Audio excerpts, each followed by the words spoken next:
C'est dommage parce que tous les chrétiens n'ont pas compris le jeu. Bientôt, ils nous empêcheront de pratiquer la foi en Dieu. Avec ce qui se passe, l'heure n'est plus à la distraction. Le peuple de Dieu doit racheter les temps, car les jours sont mauvais. Devrons-nous continuer à prêcher des messages qui nous font gagner la terre? Concentrons-nous sur la question de notre Seigneur Jésus-Christ. Mais lorsque le Fils de l'homme viendra, pensez-vous qu'il trouvera la foi sur la terre?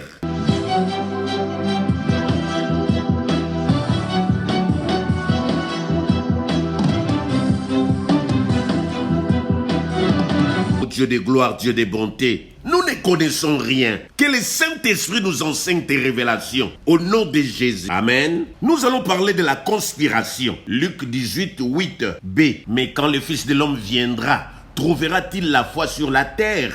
C'est Jésus-Christ qui nous pose la question. Mais quand reviendra-t-il? Quand la Pentecôte prendra fin? À la Pentecôte, le Saint-Esprit est descendu sur tous les hommes. Lors de l'avènement de Jésus-Christ, l'Église sera enlevée et le Saint-Esprit partira également. Ce n'est pas le jour de l'enlèvement que Jésus ne trouvera pas la foi sur la terre. Ce sera bien avant l'enlèvement et ce jour-là, le constat sera fait. Quand la Bible nous dit ou nous pose cette question, Jésus-Christ ne s'adresse pas seulement aux chrétiens, mais à tous ceux qui ont foi en Dieu. En d'autres termes, la parole de Dieu s'applique ou s'intéresse à tous les croyants. Chers amis, depuis la nuit des temps, le diable s'attaque à la foi, à la parole de Dieu. Il veut la faire disparaître. Quand nous lisons l'histoire, il a fait des tentatives pour étouffer la foi, faire disparaître la Bible. Rappelons-nous de la répression du christianisme et l'élimination des chrétiens. Il y a eu des massacres organisés. Souvenons-nous de la politique de persécution envers les chrétiens, les incendies dans les lieux de culte. En l'an 303, un empereur donna l'ordre de faire disparaître tous les livres chrétiens. Jean chapitre 10, verset 10. Le voleur ne vient que pour dérober, égorger et détruire. Qu'est-ce que le voleur vient voler? Égorger, détruire. Il y a aussi la foi. C'est la raison pour laquelle 1 Timothée chapitre 6, verset 12 nous dit « Combat les bons combats de la foi. Saisis la vie éternelle pour laquelle tu as été appelé. » Et tu as fait la belle confession. Amis chers, nous comprenons que l'ennemi cherche à faire disparaître la foi. Malgré ses différents échecs, il n'abandonne pas. Il continue à mettre ses stratégies en place. Aujourd'hui, son plan commence à se dessiner. Il a réussi à mettre son système en place. Mais comme l'ami fidèle, le paraclet est encore là. C'est le Saint-Esprit qui fait que le plan du diable ne s'exécute pas à 100%. Qu'à cela ne tienne, le diable a volé la foi de beaucoup de personnes. Bien-aimés dans le Seigneur, aujourd'hui, il a réussi à nous mettre à la maison. Il n'y a pas que les chrétiens.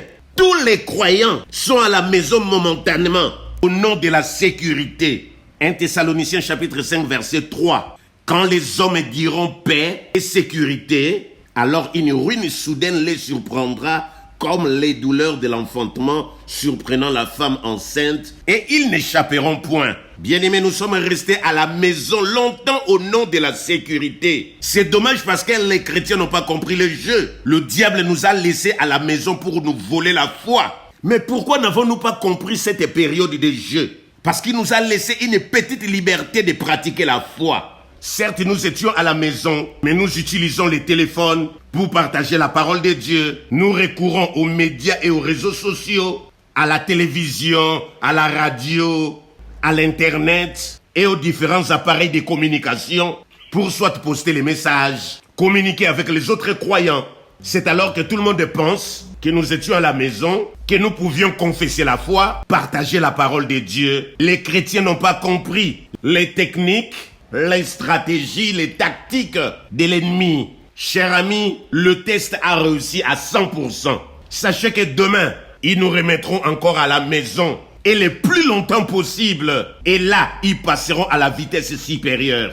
Aujourd'hui, ils nous laissent les réseaux sociaux, les médias sociaux, les téléphones et tous les outils de communication. Mais demain, ils empêcheront de parler de la foi en Dieu, de prêcher la bonne nouvelle. Ils laisseront le moyen de communication parler de tout, sauf de la parole de Dieu. Quand nous posterons des messages, ils ne passeront pas. Nos comptes, nos chaînes seront supprimées. En même temps, ils mettront en place des lois pour nous empêcher de parler de la foi ou de prêcher la parole de Dieu. Amis chers, d'aucuns, après avoir écouté ces messages, diront « Ce ne sera pas possible. Nous priver la liberté de communiquer. Cet homme dit des bêtises. » Écoutez bien-aimés, n'oublions pas que ces moyens de communication leur appartiennent et qu'ils sont capables de tout. Quand la Bible nous dit, quand le Fils de l'homme reviendra, trouvera-t-il la foi sur la terre? Aujourd'hui déjà, avec tout ce qui se passe, certains seront apostats, c'est-à-dire abandonneront la foi en Dieu, d'autres refroidiront. Plusieurs ne seront ni chauds ni froids. La preuve, après la réouverture des lieux de culte dans certains endroits, nombreux sont ceux qui ont encore peur d'aller prier et restent à la maison. Dans d'autres endroits, il n'a été d'accordé que de prier 1 ou 2 fois la semaine, pendant des heures au maximum. Ailleurs, toujours au nom de la sûreté, il est demandé de prier en portant des masques, comme des animaux ayant une muselière. Nous privons de parler, de chanter, de prier, de confesser notre foi. Une personne portant la muselière est semblable à celle qui n'a que le droit de regarder seulement le bien ou le mal, de ne pas ni parler ni réagir, obéissant au maître. C'est la preuve que l'ennemi est en train de nous interdire de prêcher un certain nombre de sujets. Ne soyons pas étonnés quand les conspirateurs s'élèvera et dira « C'est fini l'église et vos messages de foi en Dieu ». Voilà pourquoi l'heure n'est plus à la distraction, aux querelles, aux disputes, à la recherche des intérêts personnels ou le positionnement. Genèse chapitre 6 verset 12. Dieu regarda la terre et voici elle était corrompue, car toute chair avait corrompu sa voix sur la terre. Chers frères et sœurs, nous avons remarqué qu'à l'ouverture de certains lieux de culte, les fidèles étaient en train de danser, de sauter, de crier de joie, de louer. Cela est une très bonne chose. Psaume 150 verset 6. Que tous ceux qui respirent louent l'Éternel, louez l'Éternel.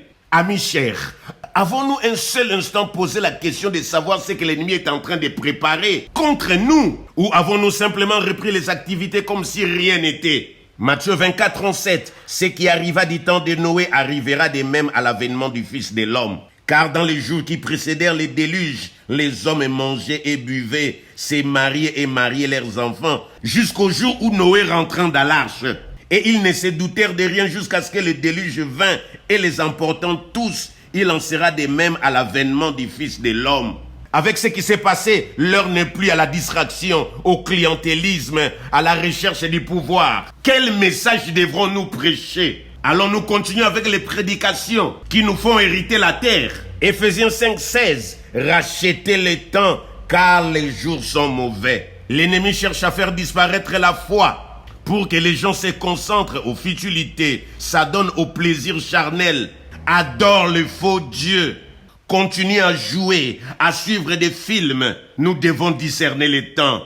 Nous devons interroger Dieu afin qu'il nous dise comment marcher, sur quoi prêcher. Aujourd'hui, les calamités, les fléaux, les malheurs surviennent les uns après les autres. Tout le monde fait l'expérience des catastrophes. Toutes ces choses ont pour objectif de nous faire abandonner la foi. Comme je disais depuis la nuit des temps, l'ennemi s'est bien préparé pour qu'au retour de Jésus-Christ, il n'y ait plus la foi sur la terre. Les diables avaient mis dans le cœur de l'homme l'amour du monde plus que Jésus-Christ, c'est-à-dire les plaisirs du péché plus que les plaisirs de Dieu, les soucis de la vie. Plusieurs estiment qu'ils ont échoué dans la vie chrétienne. Le manque de connaissances ou l'ignorance, la rébellion, les péchés, les désespoirs, suivre le faux Dieu.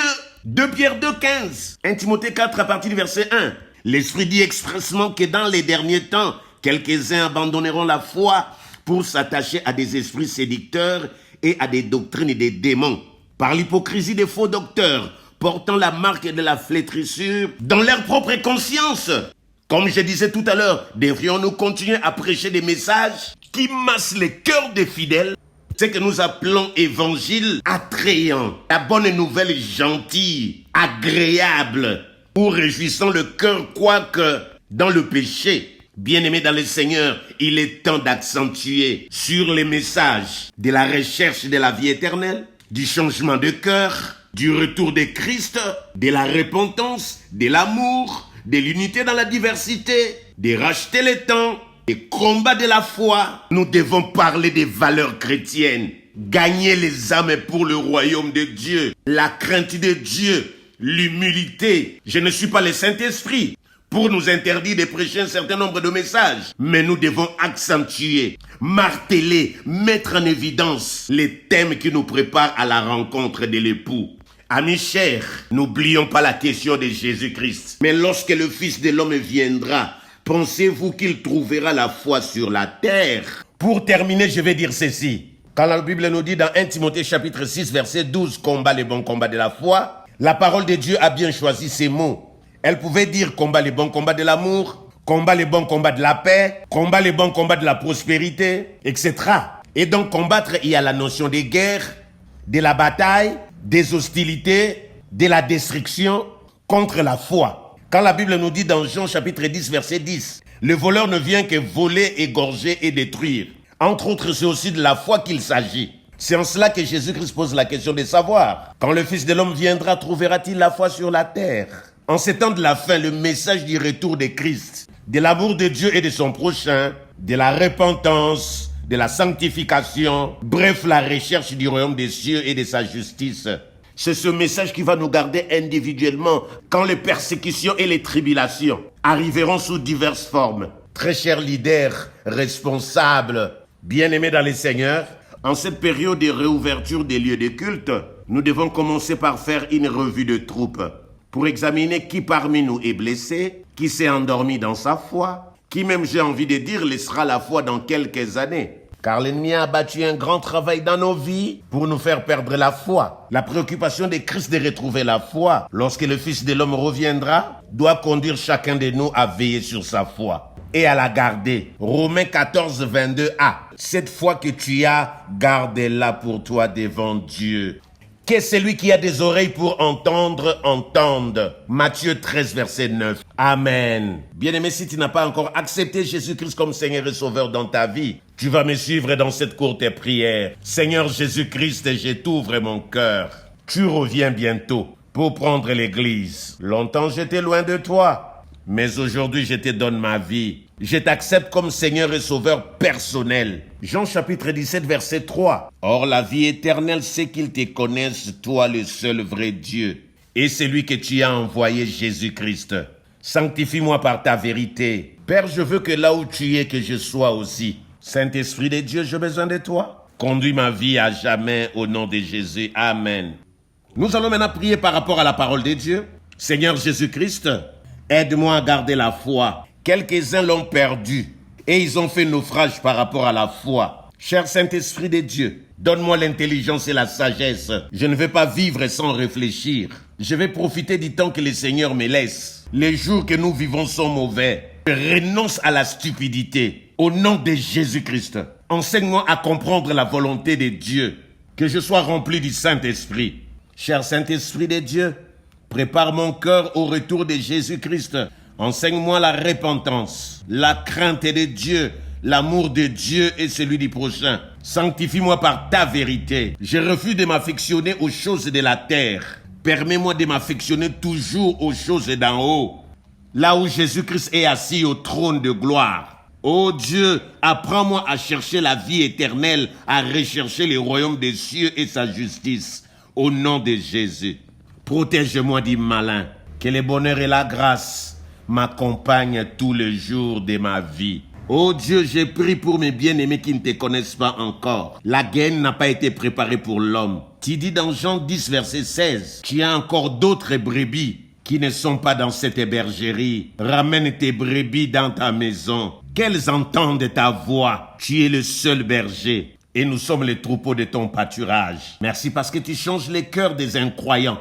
Dans le nom de Jésus, Amen. Que Dieu vous bénisse. Votre humble serviteur, abonnez-vous massivement sur notre chaîne Centre culturel chrétien international TV. N'oubliez pas de laisser des commentaires, de liker la vidéo, d'activer la cloche de notification, de la partager pour l'édification de l'évangile. N'oubliez pas de suivre d'autres vidéos qui sont en ligne. Il y a la vraie signification spirituelle du masque.